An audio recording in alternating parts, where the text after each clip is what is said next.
اللہ رب العزت کسی کے محتاج نہیں ہے۔ اللہ پاک کی ذات ہر عیب سے پاک ہے، ہر خامی سے پاک، ہر کھوٹ سے پاک، ہر نامناسب بات سے پاک۔ اللہ پاک وہ عظیم ذات ہے جو ہمیشہ سے ہے اور ہمیشہ رہے گا۔ اللہ پاک وہ عظیم ذات ہے جس نے اصحاب کہف کو 309 سال تک ایک غار کے اندر سلا دیا، بغیر کھانے کے، بغیر پانی کے، بغیر سردی گرمی کے بستروں کے، بغیر سردی گرمی کے کپڑوں کے، بغیر کی زیر محافظ کے 309 سال تک غار کے اندر سلائے رکھا۔ تو میرے محترم کو دوستو بھائیو، اس اصحاب کہف کے واقعے کے اندر ہمیں 2 سبق ملتے ہیں۔ ایک سبق تو یہ دیا گیا ہے کہ ایمان ہر چیز سے زیادہ قیمتی ہے۔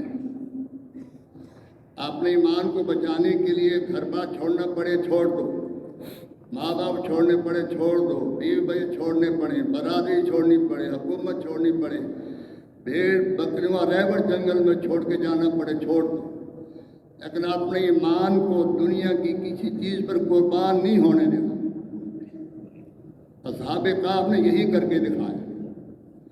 اپنے ایمان کو بچانے کے لیے اپنے گھر بار چھوڑا، اپنے ماں باپ کو چھوڑا، بیوی بچوں کو چھوڑا، عزیز و اقارب کو چھوڑا۔ جنگل میں بھیڑ بکریاں چرانے والے نے اپنی بھیڑ بکریوں کو وہی جنگل میں چھوڑا، وہ بھی ان کے ساتھ چل پڑے۔ اور اس واقعے کے اندر دوسرا، اللہ پاک نے اپنی قدرت کا مظاہرہ فرمایا ہے۔ یہ ہمیں بتایا کہ میں پالنے میں اسباب کا محتاج نہیں، میں انسانوں کو زندہ رکھنے میں، پالنے میں کھانے کا محتاج نہیں، پانی کا محتاج نہیں، سردی گرمی سے بچانے کے لیے کپڑوں بستروں کا محتاج نہیں۔ میں سب کچھ کے بغیر سب کچھ کر سکتا ہوں۔ اور بھائی اللہ پاک وہ عظیم ذات ہے جس نے حضرت عزیر علیہ السلام کو چرتی المیدان ایک درخت کے نیچے سلا دیا، 100 سال تک وہاں سوئے رہے۔ 100 سال کے بعد اٹھایا، اللہ پاک نے پوچھا اے عزیر تم یہاں کتنا ٹھہرے؟ انہوں نے عرض کہ 1 دن یا کچھ۔ پھر اللہ پر ارشاد فرمائے گا عزیر اپنا کھانا سنبھالو۔ حضرت عزیر علیہ السلام نے سونے سے پہلے اپنا کھانا اس درخت کے شاخ کے ساتھ باندھ دیا تھا، اور اپنا پانی بھی درخت کے شاخ کے ساتھ باندھ دیا، اور اپنا گدھا جس پر سفر کر رہے تھے وہ درخت کے تنے کے ساتھ باندھا اور خود لیٹ کے سو گئے۔ اللہ رب العزت نے یہی فرمایا کہ عزیر اپنا کھانا دیکھو۔ کھانا دیکھا تو تر و تازہ بالکل خراب نہیں ہوا۔ پھر فرمایا اپنا پانی کو دیکھو، پانی دیکھا تو وہ بھی ٹھیک ٹھاک، وہ بھی خراب نہیں ہوا۔ پھر فرمایا اپنے گدھے کو دیکھو، گدھا تو وہاں نہیں تھا، وہ تو مر گیا، گل گیا، سڑ گیا، ٹوٹی پھوٹی ہڈیاں پڑی ہوئی تھی۔ اللہ رب العزت نے ارشاد فرمایا اے عزیر ہم نے تمہیں یہاں 100 سال سلائے رکھا، 100 سال تک نہ صرف ہم نے تمہاری حفاظت کی بلکہ 100 سال تک تمہارے کھانے کو بھی خراب نہیں ہونے دیا، تمہارے پانی کو بھی خراب نہیں ہونے دیا۔ ہاں ہم نے تمہارے گدھے کی حفاظت نہیں کی، وہ مر گیا، گل گیا، سڑ گیا، یہ ٹوٹی پھوٹی ہڈیاں پڑی ہیں، اب دیکھ ان ہڈیوں کی طرف کیسے تیرے سامنے ان سے ملا کر گدھا زندہ کر کھڑا کرتے ہیں۔ تھوڑی دیر کے اندر اللہ پاک تمہارے اجزاء کو اکٹھا کیا اور گدھا بنا کے زندہ کر کے کھڑا کرتے ہیں۔ تو بھائی یہ لا الہ الا اللہ، جو اللہ چاہتا ہے وہ ہوتا ہے، جو ساری دنیا چاہے وہ نہیں ہوگا۔ ہاں اگر اللہ کی چاہت کے ساتھ دنیا والوں کی چاہت مل گئی پھر ہو جائے گا۔ اور بھائی اللہ پاک وہ عظیم ذات ہے جس نے حضرت ابراہیم علیہ السلام کو آگ کے اندر بچا کے دکھایا۔ آگ جل رہی ہے، کوئی زہری بچانے کا سبب نہیں ہے۔ جب حضرت ابراہیم علیہ السلام کو آگ میں ڈالنے کی تیاری ہو رہی تھی تو آسمانوں پر فرشتوں میں قرآن مچی ہے، فرشتے اللہ پاک کی خدمت میں حاضر ہوئے، اے اللہ آپ کے حبیب کو آگ میں ڈالا جا رہا ہے۔ تو اللہ پاک نے فرمایا کہ آپ جاؤ، تمہیں اجازت ہے، حکم نہیں اجازت ہے، اگر تمہاری وہ مدد قبول کر دے تو کرو۔ فرشتے آئے، پانی کا فرشتہ آیا، ہوا کا آیا، پتھروں کا آیا۔ تو انہوں نے آ کے سلام عرض کیا ابراہیم علیہ السلام سے کہ اے ابراہیم، اگر آپ چاہیں تو ہم آگ کو اڑا دیں، آپ چاہیں تو بارش برسا کے آگ کو بجھا دیں، آپ چاہیں تو پتھر اوپر ڈال دیں، آپ ختم کر دیں۔ حضرت ابراہیم علیہ السلام کے ایمان کا اندازہ لگاؤ کہ ایمان کتنا ان کا مضبوط تھا۔ تو انہوں نے پوچھا کہ اللہ پاک نے آپ تم کو حکم دے کے بھیجا ہے؟ کہ نہیں، ہم اپنی مرضی سے آئے ہیں۔ تو انہوں نے فرمایا کہ میرا اللہ مجھے دیکھ رہا وہ کافی ہے، اگر وہ مجھے آگ میں جلانا چاہتا ہے تو میں جلنے کے لیے تیار ہوں، اگر وہ مجھے بچانا چاہے گا تو مجھے تمہاری مدد کی ضرورت نہیں، وہ خود بچا لے گا۔ جیسے ہی حضرت ابراہیم علیہ السلام کو آگ میں ڈالا تو حضرت ابراہیم علیہ السلام کو بچانے کے لیے اللہ نے فرشتوں کا واسطہ بھی درمیان میں نہیں رکھا۔ اللہ نے سیدھا آگ کو حکم دیا، یا نار کونی بردم و سلام علی ابراہیم، سیدھا آگ کو حکم دیا کہ اے آگ ٹھنڈی ہو جا سلامتی والے ابراہیم علیہ السلام پر۔ اور میں کام فرماتے ہیں اگر علی ابراہیم نہ کہتے تو ساری دنیا کے لیے آگ ٹھنڈی ہو جاتی۔ مخصوص اللہ نے کیا علی ابراہیم، صرف ابراہیم السلام کے لیے۔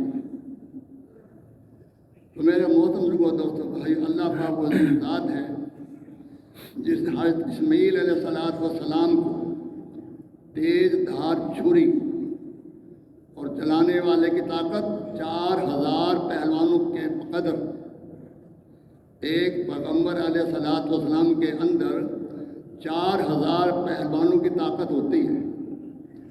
اتنی طاقت کے ساتھ نرم و نازک بچے کی گردن حضرت اسماعیل علیہ السلام کو لٹایا، چھری پھیرے گردن پر، لیکن اللہ رب العزت نے گردن کٹنے نہیں دی، تو ان کو بچایا، جنت سے دمبا منگا کے وہ ذبح کرایا، ان کو وہاں سے اٹھا لیا۔ تو بھائی اللہ پاک وہ عظیم ذات ہے جس نے حضرت صالح علیہ السلام کی قوم کے کہنے پر کہ صالح علیہ السلام ہم پھر آپ کو اللہ کا پیغمبر مانیں گے، یہ پہاڑ پھٹے، اس میں سے گابن اونٹنی نکلے، باہر آتے ہی بچہ دے، پھر ہم آپ کے رب کو مانیں گے، آپ کو اللہ کا پیغمبر مانیں گے۔ حضرت صالح علیہ السلام نے دعا کی، اللہ کے حکم سے پہاڑ پھٹا، اس سے گابن اونٹنی نکلی، اونٹنی باہر آتے بچہ دیا۔ وہ اتنی بدنصیب قوم تھی کہ اس کے باوجود بھی وہ ایمان نہ لائے، پھر اللہ کا عذاب ہے ان پر نہ ماننے کی وجہ سے۔ تو میرے محترم دوستو بھائیو، اللہ پاک وہ عظیم ذات ہے جس نے حضرت محمد صلی اللہ علیہ وسلم کو 100 ننگی تلواروں کے درمیان سے بچا کے نکال کے دکھایا۔ غار مکہ کے جوان آدمی ہر قبیلے سے ایک ایک لیا، 100 آدمی اکٹھے کیے، آپ سب کے حجرے کا گھیراؤ کیا، نکلیں گے ان کو شہید کریں گے۔ آپ صلی اللہ علیہ وسلم نے اللہ کے امر سے ایک ریت کی مٹھی لی، ان کی طرف پھینکی، اللہ نے ان سب کی آنکھوں میں ڈال دی، وہ آنکھیں ملتے رہ گئے، آپ ان کے درمیان سے بچ کے نکل گئے۔ آخری آدمی نے دیکھ بھی لیا، آخری آدمی کہتے جو وہ تو چلے گیا، نہیں ہم اندھے ہیں، ہم یہ 100 آدمی کھڑے ہیں، تو زیادہ دیکھنے والا ہے، نہیں اندر ہی کمرے کے اندر باہر نہیں گئے۔ جب صبح ہوئی دیکھا تو اندر سے حضرت رضی اللہ تعالیٰ عنہ ہوتے، حضرت رضی اللہ تعالیٰ عنہ سے بعد میں کسی نے پوچھا کہ اس رات جب حضور پاک چلے گئے اور آپ اکیلے تھے اور 100 تلواریں ننگی لے کے لوگ کھڑے تھے، آپ کو رات کو نیند تو نہیں آئی ہوگی خوف کے مارے؟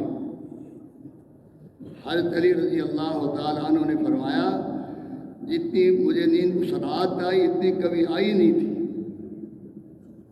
کہ وہ کیسے؟ کہ اللہ کے رسول نے مجھے فرمایا تھا کہ یہ لوگوں کی امانتیں ہیں، یہ امانت ان کے حوالے کر کے تم بھی مدینہ چلے آنا. مجھے اللہ کے رسول کی بات پر اتنا آنکھوں دیکھے سے بھی زیادہ یقین تھا. تو آسم چلے گئے. پھر مکہ والوں نے کھوجی منگائے، کھوجی جو قدم کے نشان پہچانتے ہیں کہ کدھر جا رہے ہیں. تو نشان دیکھتے دیکھتے کارے 100 پہ چلے گئے. اب کھوجی کہہ رہے ہیں کہ پاؤں کے نشان گار کے اندر جا رہے ہیں. تو اللہ کے امر سے ان کے آنے سے پہلے گار کے منہ پر مکڑی نے جالا بنا دیا اور کبوتر نے جالے کو اوپر آ کے انڈے دے دیے. سب وہ فوجی کہہ رہے ہیں یہ اندر ہے. سارے لوگ کہتے تو پاگل ہے، نہ جالا ٹوٹا نہ انڈے پھوٹے، بندہ اندر کیسے جا سکتا ہے؟ اگر اندر جاتے تو جالا ٹوٹتا انڈے پھوٹتے. زیادہ نہیں ہے، چلو واپس. پھر وہاں سے واپس چلے. ایسے اللہ پاک نے اپنے محبوب کی حفاظت فرمائی. تو میرے محترم دوستوں بھائیو، حدیث جو قدسی ہے اس کا مفہوم ہے اللہ پاک ارشاد فرماتا ہے کہ اے بندے، اگر تو نے مجھے پا لیا تو سب کچھ پا لیا، اور مجھے کھو دیا تو سب کچھ ہی کھو دیا. اللہ پاک کو پانا کیا ہے؟ اللہ پاک کو راضی کرنا، خوش کرنا. اور اللہ پاک کو کھونا کیا ہے؟ اللہ پاک کو ناراض کرنا. اللہ پاک کیسے خوش ہوتے ہیں؟ اللہ رب العزت کے احکامات کو محمد صلی اللہ علیہ وسلم کے طریقے پر پورا کریں گے، اس سے اللہ پاک خوش ہو. خوش ہو کہ اللہ پاک ہماری دنیا کی زندگی بھی اچھی کر دیں گے، یہاں بھی ہمیں راحت چین سکون عطا فرمائیں گے، مصیبت پریشانی عذابوں سے بچائیں گے، اور آخرت کی ساری منزلیں ہمارے لیے آسان ہو جائیں گی. موت کے وقت میں اللہ میاں نرمی کا معاملہ کریں گے، آسانی کا معاملہ کریں گے، اور قبر کو بھی اللہ پاک جنت کا باغ بنا دیں گے. حضرت عثمان غنی رضی اللہ تعالیٰ عنہ جب قبر کا ذکر سنتے تو بہت روتے تھے. کسی نے عرض کیا کہ جی آپ دوزخ کا ذکر سنتے ہیں یا اور عذابوں کا ذکر سنتے ہیں تو اتنے نہیں روتے ہیں، قبر کا نام سن کے آپ اتنے کیوں روتے ہیں؟ انہوں نے فرمایا کہ قبر آخرت کی منزلوں میں سے سب سے پہلی منزل ہے. جو یہاں کامیاب ہو گیا وہ آگے بھی کامیاب ہے، اور جو یہاں ہی ناکام ہو گیا کہ پھر ساری جگہ ناکام ہی ناکام ہوتا چلا جائے گا. تو نیک آدمیوں کے لیے، فرما برداروں کے لیے اللہ پاک جنت کو، قبر کو جنت کا باغ بنا دیں گے. جنت کی کھڑکیاں قبر کے اندر کھول دی جائیں گی، اور حد نگاہ تک قبر وسیع میدان بنا دیا جائے گا، اور جنت کی خوشبوئیں آئیں گی،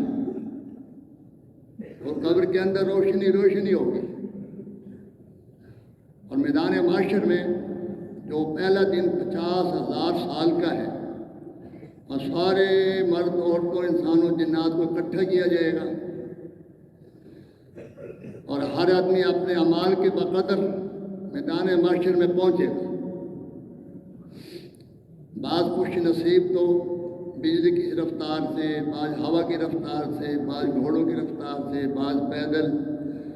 بعض بدبخت ایسے ہوں گے جو الٹے آئیں گے، سر نیچے ہوگا ٹانگیں اوپر ہوں گے.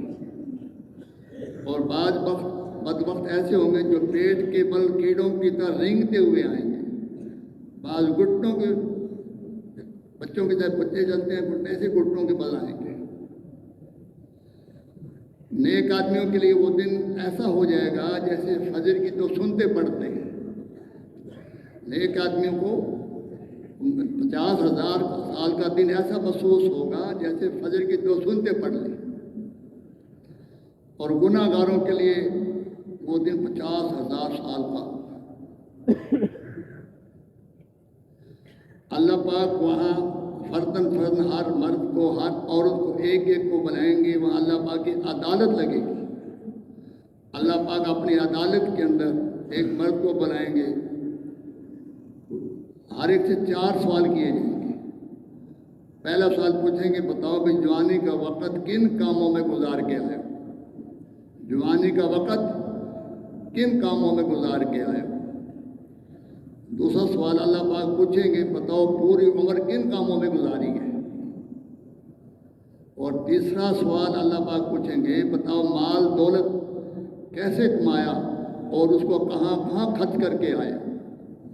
یعنی ہم مال کمانے میں بھی آزاد نہیں ہیں اور اپنے حلال مال کمائے ہوئے کو خرچ کرنے میں بھی آزاد نہیں ہے۔ اللہ پاک نے کمانے کی بھی حدود مقرر کی ہیں اور حلال مال کو خرچ کرنے کی بھی حدیں مقرر کی ہیں۔ ان حدود کے اندر رہتے ہوئے کمانا ہے، ان حدود کے اندر رہتے ہوئے خرچ کرنا ہے۔ اور چوتھا سوال اللہ پاک پوچھیں گے بتاؤ جو تمہیں دین اسلام کا علم تھا اس پر کتنا عمل کر کے آئے ہو؟ اللہ پاک ہمارے علماء کرام کو جزائے خیر نصیب فرمائے۔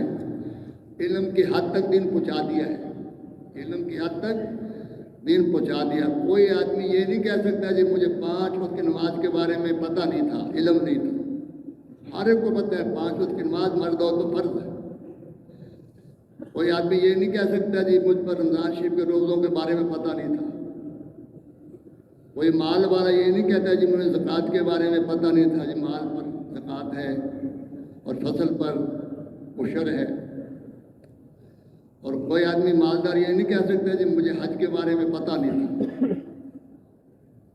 ہر آدمی کو پتہ ہے بھی جھوٹ بولنا، غیبت کرنا گناہ ہے، حرام ہے، زنا کرنا، شراب پینا، جوئے کھیلنا حرام ہے، کسی کا حق کھانا حرام ہے، مسلمان کو تکلیف پہنچانا گناہ ہے، ہر ایک کو پتہ ہے۔ وہ یہ نہیں کہہ سکتے کہ ہمیں پتہ نہیں تھا۔ علم کی حد دل پہنچ چکی ہے۔ کمی کس بات کی ہے؟ کمی عمل کی ہے۔ اور کامیابی جو ملیں گی علم کی وجہ سے نہیں ملیں گی۔ اللہ کے یہاں جو کامیاب ہوں گے یعنی علم کی وجہ سے کامیاب نہیں ہو سکتے، عمل کی وجہ سے کامیاب ہوں گے۔ بلکہ جس علم پر عمل کیا جائے گا وہ علم فائدہ دے گا،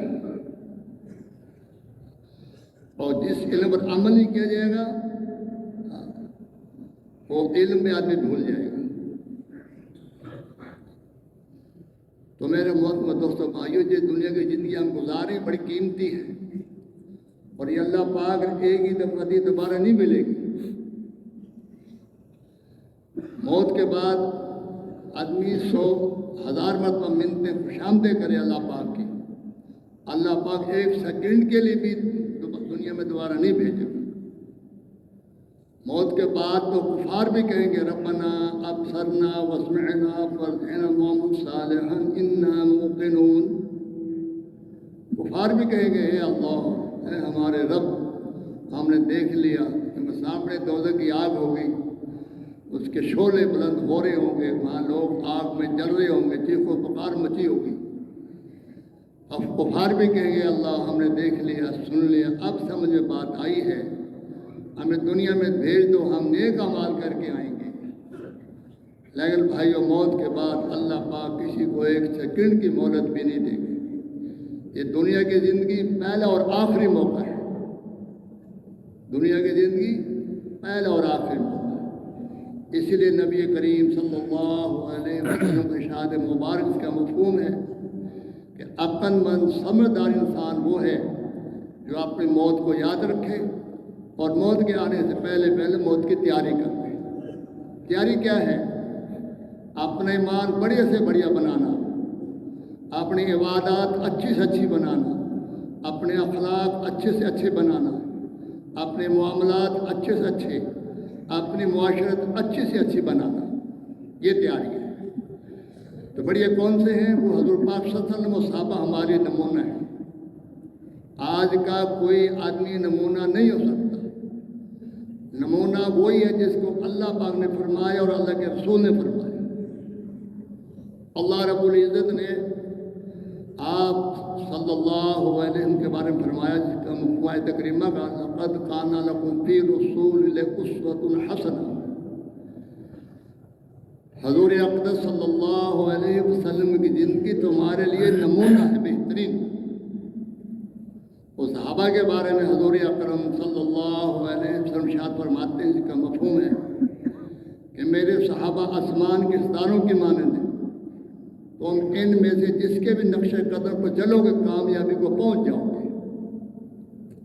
تو صحابہ کے بارے میں اللہ نے بھی فرمایا، اس آیت کریمہ کا مفہوم ہے کہ میں ان سے راضی، یہ مجھ سے راضی۔ اور میرے محترم بزرگوں، دوستوں، بھائیوں، آگے پل سال کا سفر ہے۔ یہ پل جو ہے دوزخ کے اوپر بچھایا گیا ہے، 1500 سال کا سفر ہے، ہر ایک کو وہاں سے گزرنا ہوگا۔ نیک آدمی تو وہاں سے بجلی کی طرح گزر جائیں گے، اور پھر اللہ میں اپنے فرما بردار بندوں کو، اپنے نیک بندوں کو اپنا مہمان خانہ جنت نصیب فرمائیں گے، جہاں آخری درجے کے جنتی کو جو جہنم سے اپنے گناہوں کی سزا بھگت کر نکالا جائے گا، اس کو اللہ پاک رتبے کے اعتبار سے اس ساری دنیا 10 گنا بڑی جنت عطا فرمائیں گے۔ اور اس کے لیے جنت میں ایک ایسا محل ہوگا جس کے 70,000 کمرے ہوں گے، اور ہر کمرے کے 70,000 دروازے ہوں گے، 70,000 کھڑکیاں ہوں گے، 70,000 روشندان ہوں گے، اور ہر دروازے میں 70,000 فرشتے استقبال کرنے کے لیے کھڑے ہوں گے، اور یہ محل سونے چاندی کی اینٹوں کا بنا ہوا ہوگا، عنبر کستوری گارا سے وہ اینٹیں آپس میں جڑی ہوئی ہوں گی، اور اللہ رب العزت اس کو 4 نہروں کا مالک بنائیں گے۔ ایک دودھ کی نہر ہوگی، ایک شہد کی نہر ہوگی، ایک پاکیزہ شراب کی نہر ہوگی، ایک پانی کی نہر ہوگی، اور نہروں کے ارد گرد باغات ہوں گے، ہر قسم کا پھل والا درخت وہاں موجود ہوگا، اور ہر قسم کا پھل پکا پکا ہر وقت تیار ہوگا، جتنے چاہے کھاؤ، جتنے چاہے اوروں کو کھلاؤ، اور 72 خوبصورت بیویاں عطا فرمائیں گے، اور وہ نہ کبھی بوڑھی ہوں گی، نہ بیمار ہوں گی، نہ ان کو حیض آئے گا، نہ نفاس آئے گا، ہر وقت جوان خوبصورت۔ ان کی تعریف فرمائے گی کہ اگر وہ آسمان دنیا سے اپنا کلائی نیچے کر دے تو دوپہر کو سورج چمکتا ہوئی اس کے مقابلے میں سیاہ نظر آئے، اور اتنے قیمتی لباس ساری دنیا کے خزانوں سے ایک دوپٹے کی قیمت ادا نہیں ہو سکتی۔ سارے سمندر میں تھوک دے، سارا پانی سمندر کا میٹھا ہو جائے۔ اور میرے معزز بزرگوں، دوستوں، بھائیوں، جنت میں انسان کو ایسی زندگی دے گا کبھی موت نہیں آئے گی، اور ایسی صحت ملے گی کبھی بیمار نہیں ہوگا، ایسی جوانی ملے گی بندہ جنت میں کوئی بوڑھا نہیں ہوگا، جنت میں کوئی بوڑھا نہیں جائے گا، جنت میں سب جوان ہو کے جائیں گے، سب کی عمر ایسی ہوگی جیسی حضرت عیسیٰ علیہ السلام کی عمر تھی، 33 سال، اور ہر جنتی کو حضرت یوسف علیہ السلام والا حسن دیا جائے گا۔ اور میں سنا ہے کہ سارے حسن میں سے آدھا حسن اللہ رب العزت نے اکیلے حضرت یوسف علیہ السلام کو دیا تھا، اور آدھا پوری دنیا میں تقسیم ہوا ہے، اور حضرت داؤد علیہ السلام والی سریلی پیاری میٹھی آواز دی جائے گی ہر جنتی کو، اور حضرت محمد صلی اللہ علیہ وسلم علیہ مبارک نورانی اخلاق ملیں گے ہر جنتی کو۔ آپ نے کیا اخلاق تھے؟ مکہ والوں نے ساری عمر چین نہیں لینے دیا، اور تکلیف پہنچانے میں کوئی کمی نہیں کی۔ مدینہ چلے کے ہجرت کر کے وہاں بھی حملے کرتے رہے، مارنے کے لیے وہاں بھی فوجیں لے کے جاتے رہے۔ جب مکہ فتح ہوا تو حضور اقدس صلی اللہ علیہ وسلم نے اعلان فرمایا کہ جو خانہ کعبہ میں داخل ہو جائے اس کو بھی امان، جو فلاں فلاں سردار گھر میں چلے جائے اس کو بھی امان، اور جو اپنے گھر میں دروازہ بند کر کے گھر میں رہے گا اس کو بھی امان۔ یعنی آپ نے عام معافی کا اعلان فرما دیا، آپ نے کسی سے کوئی انتقام نہیں لیا، بدلہ نہیں لیا، یعنی وہ اخلاق ملے گے ہر جنتی کو۔ اور میرے محترم دوستو بھائیوں، اگر اللہ کو ناراض کر دیا، فرشتے جو ہیں انسان کے روح مار مار کے نکالیں گے، جگہ جہاں روکیں گے، پھر ہتھوڑوں سے پٹائی، ڈنڈوں سے پٹائی کی جائے گی اس کی۔ جب قبر میں رکھا جائے گا تو قبر آپس میں مل جائے گی، ادھر کی پسنے ادھر، ادھر کی ادھر۔ 77 آتے ہیں سانپ بڑے بڑے زہریلے اس پر مسلط کر دیے جائیں گے، اس کو ڈسیں گے۔ اتنے زہریلے سانپ کہ اگر دنیا میں آ کے پھنکار مار دے، زمین پہ کوئی سبزہ بھی کہیں باقی نہ سبز جائے، اس کے زہر کے میں سبزہ بھی جل جائے، اور اسی قبر میں آگ جلا دی جائے گی۔ اللہ پاک ہم سب کو پوری امت کو محفوظ فرمائے۔ اور میدان جب قبر سے اٹھیں گے، اللہ اکبر، تو وہ سر کے بل چل رہے ہوں گے۔ اللہ فرمائیں گے یہ دنیا میں میرے حکم کے الٹے چلتے تھے، میرے حکم کے مخالف چلتے تھے، آج میں بھی ان کو الٹا ہی چلاؤں گا۔ سر نیچے ہوگا، ٹانگیں اوپر ہوں گی۔ اور جو آدمی دنیا کے اندر اپنے آپ کو بڑا سمجھتے ہیں، بڑا، ان کو اللہ پاک قیامت کے دن چونٹوں کی ذرا چھوٹا چھوٹا بنا دیں گے، اور لوگ ان کے اوپر پاؤں رکھ کے ان کو رونتے ہوئے گزر رہے ہوں گے۔ اللہ فرمائیں گے دنیا میں تم اپنے آپ کو بڑا سمجھتے تھے، اب بڑا بننے کا مزہ چکھو اچھی طرح، یعنی تکبر کرنے کا، بڑا بننے کا مزہ چکھو۔ اللہ پاک ہم سب کو بڑا بننے سے بچائے، اور حساب اس کا سختی سے لیا جائے گا۔ ہر گناہ، اللہ کا نافرمان اپنے گناہوں کے مقدر اپنے پسینے میں ڈوبا ہوا، بعض ناپ سے ڈوبے ہوں گے، بعض پسینے سے، بعض اپنے پسینے میں ڈبکیاں کھا رہے ہوں گے۔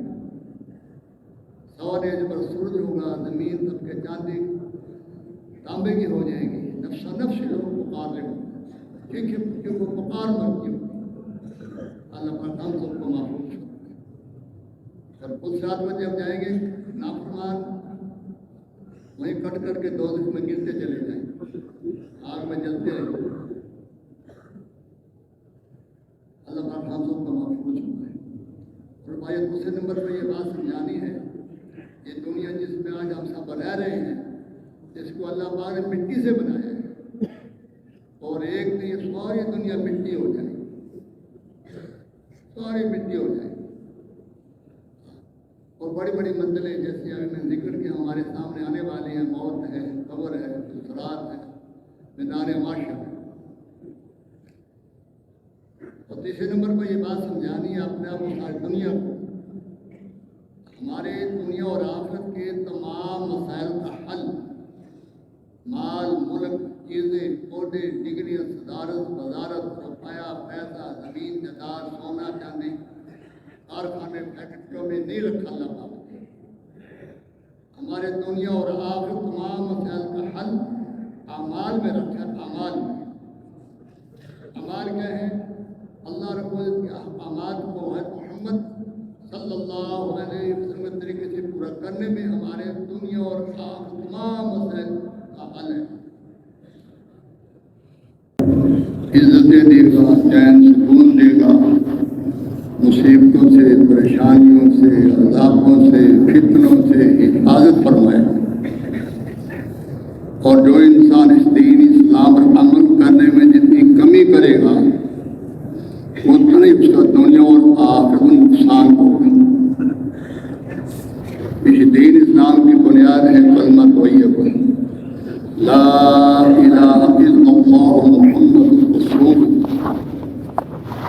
اس کلمے کے معنی یہ ہے کہ اللہ پاک کے سوا کوئی عبادت کے لائق نہیں، حضرت محمد صلی اللہ علیہ وسلم اللہ پاک کے رسول ہیں۔ آئیو یہ کلمہ یقینوں کی تبدیلی کا نام ہے۔ کلمہ پڑھنے کے بعد ہمارے دلوں کو یہ یقین ہو جائے، ہمارے دلوں کے گہرائیوں کے اندر یہ بات اتر کر پکی ہو جائے کہ تمام مخلوقات اللہ رب العزت کے حکم اور ارادے کے بغیر کچھ بھی نہیں کر سکتی، اور اللہ رب العزت تمام مخلوقات کے بغیر سب کچھ کر سکتے ہیں، کر رہے ہیں اور کرتے رہیں گے۔ اور حضرت محمد صلی اللہ علیہ وسلم کے مبارک طریقوں پر عمل کر کے زندگی گزارنے میں دونوں جہانوں میں 100% کامیابی ہے، خواہ دنیا کوئی چیز ہمارے پاس ہو یا نہ ہو۔ اور حضرت محمد صلی اللہ علیہ وسلم کے مبارک طریقوں کے بغیر زندگی گزارنے میں دونوں جہانوں میں 100% ناکامی ہے، خواہ ہمیں ساری دنیا کے مالک بن جائیں، سارے اسباب وسائل مل جائیں، پھر بھی ناکام ہے۔ اس بات کا یقین میرے دل کے اندر اور آپ حضرات کے دلوں کے اندر، بلکہ ساری دنیا کے تمام انسانوں اور تمام جنات کے دلوں کے اندر اس بات کا یقین کیسے اترے گا اور کیسے یہ یقین دلوں میں پکا ہوگا اور کیسے یہ یقین ساری دنیا میں پھیلے گا؟ اس کے لیے ہر مرد عورت کو اپنی جان و مال کی پرواہ کیے بغیر اپنے پہنچ سے باہر کی دعوت دینا ہوگی۔ دعوت کس بات کی دینی ہے؟ دعوت اس بات کی دینی ہے، پہلے نمبر پر یہ بات اپنے آپ کو سمجھانی ہے، ساری دنیا کو سمجھانی ہے، ہر ایک کو مخلوق سے خالق کی طرف بلانا ہے۔ دوسرے نمبر پر ہر ایک کو دنیا سے آخرت کی طرف بلانا ہے، اور تیسرے نمبر پر ہر ایک کو مال سے اعمال کی طرف بلانا ہے۔ زمین سے لے کر آسمان تک جتنی کسی مخلوقات چیزیں پھیلی ہوئی ہیں،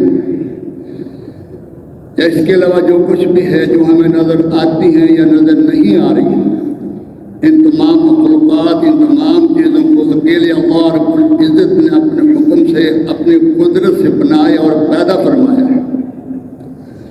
یہ تمام کی تمام مخلوقات، یہ تمام چیزیں ایسے اپنے پیدا ہونے میں، بننے میں اللہ پاک حکم کے محتاج ہیں، اسی طرح اپنے زندہ رہنے میں، اپنے استعمال ہونے میں، نفع نقصان دینے میں، عزت ذلت دینے میں، کامیاب ناکام کرنے میں، شفا بیماری میں، موت حیات میں، یعنی ہر کام میں، ہر مخلوق ہر وقت ہر جگہ اللہ کے محتاج ہے۔